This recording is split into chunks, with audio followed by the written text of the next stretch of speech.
The Associated Press has called this race for Abigail Spanberger. So let's dig into our map a little bit and figure out maybe how that happened. We're going to start in Hampton Roads. You can see the blue and red dots. The size of those dots and the color will tell you how big of an advantage and for which party. Of course, the red Republican and the blue Democrat. So let's go straight away to Virginia Beach. Virginia Beach is interesting to me because Virginia Beach has a 51% margin towards Abigail Spanberger, now up to 51.1. You can see the live vote counter. They got 38% of votes counted here. Now, this is the biggest city in the Hampton Roads area. It's going 51% Spanberger. This is especially interesting because in 2021, Virginia Beach went Glenn Youngkin by a small margin, just over 50% in 2021, but it went towards Glenn Youngkin. So with Virginia Beach going Spanberger by a small margin, that maybe is a good symbol of why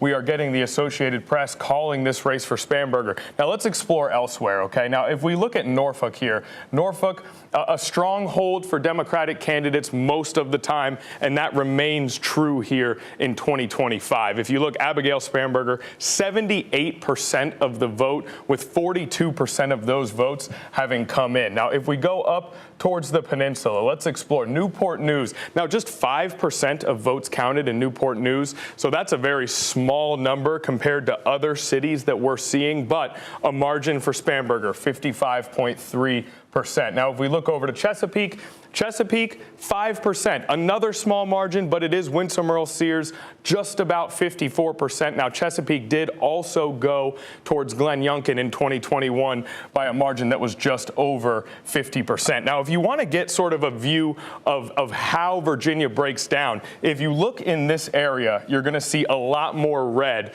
whereas up by D.C. and maybe down here in Hampton Roads, you'll see more blue. In that Richmond area, the metropolis, the capital, that's going to go more blue. But take a look at Roanoke here.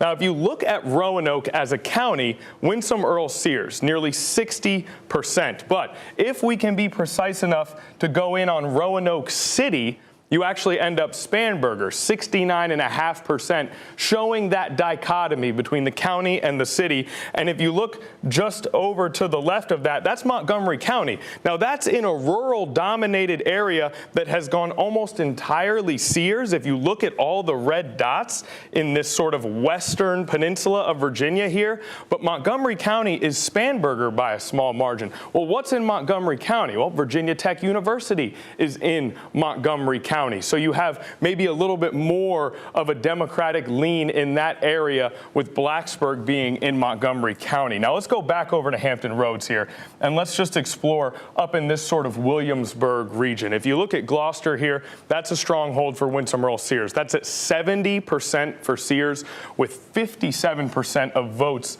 being counted. What about over on the eastern shore? Northampton County, Abigail Spanberger, 54%, and that's with 93% of votes counted. Northampton County went to Glenn Youngkin in 2021 by a small margin, just over 50% towards Glenn Youngkin. You see right now 93%, and it's Abigail Spanberger at nearly 55%. So a little bit of a breakdown here of how we've ended up so far with this race being called for Abigail Spanberger. Back to you guys for more on all the races here on Election Day. All right. Thanks, Connor. Didn't mean to cut you off at the top there. Appreciate that.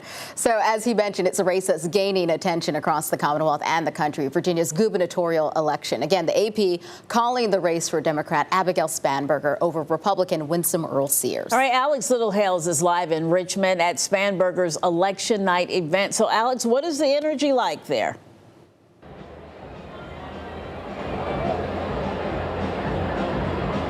Well, I would suspect that even the most optimistic and hopeful of Abigail Spanberger supporters did not imagine that not only two major network outlets would call, but the Associated Press as well would call the race for Abigail Spanberger essentially within an hour after polls had closed. And so you could probably hear just the raucous crowd of hundreds of people here in downtown Richmond behind me. But what they are responding to are not only the incremental gains that they have seen on the television screen in front of them tonight, but they are excited and ecstatic because of the fact that in front of their eyes, two networks, and I don't even believe that they've even used the AP's calling of this, but multiple sources now confirming and predicting that Abigail Spanberger will be the first female governor of the state of Virginia in the entire history of this Commonwealth. And so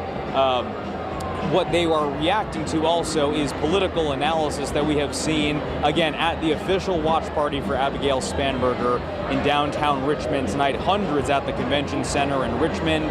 Political analysis showing that Spanberger has outperformed the Democratic margins from a vote standpoint, outperforming that of Terry McAuliffe in 2021, and actually outperforming the margins in several localities of that of Kamala Harris in the 2024 presidential election. So we have known for weeks and really months that the polls by independent forecasters from those polls backed by major universities here in Virginia and even outside of Virginia have supported that Spanberger has maintained close to a double-digit margin of victory for this gubernatorial election over Winsome Sears, the current and sitting Republican lieutenant governor of Virginia. And so, again, the crowd is excited here, and I can also tell you that we have spoken to Congresswoman Jennifer McClellan, who represents the Richmond area and the rural parts of Hampton Roads. We asked her if she thought the federal government shutdown played a big part in Spanberger's potential performance tonight, and she said, frankly, she thinks it does. She is a sitting congresswoman, and she thinks that the Trump administration's policies, including federal workforce cuts, have negatively impacted Virginia, and that is why many are voting for Spanberger, frankly, as a change from the current administration. We also talked to House Speaker Don Scott, who reiterated the idea that essentially many people are frustrated with the promises of the current Trump administration, and that he believed that Democratic voters saw in Abigail Spanberger someone that could shift the narrative away from the first 11 months that we have seen in this current administration.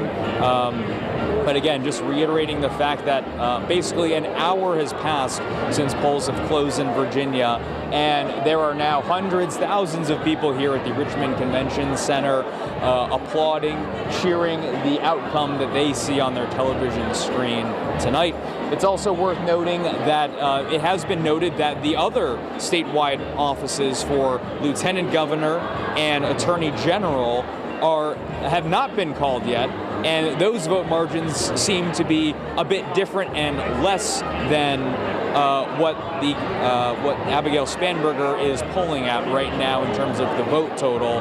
But there are still cheers for those respective races as well as they cut in and out of television broadcasting. And so it is quite loud in here and frankly difficult to hear some of our own programming, but I can leave you with, at the moment now, that the crowd is excited, cheering, and frankly ecstatic to get multiple sources of confirmation that Abigail Spanberger is the next governor of Virginia. So still waiting to see who will be not only first on that stage behind me, but when Spanberger herself will appear before this crowd. So reporting live from Richmond, I'm Alex Littlehales for 13 News Now. All right, Alex, thank you so much. We're going to check back in with you a little bit later. I can imagine that Spanberger will be coming out at some time shortly, probably to say something to the crowd. But yeah, definitely a lot of energy there, as she has already been called the winner of the gubernatorial race.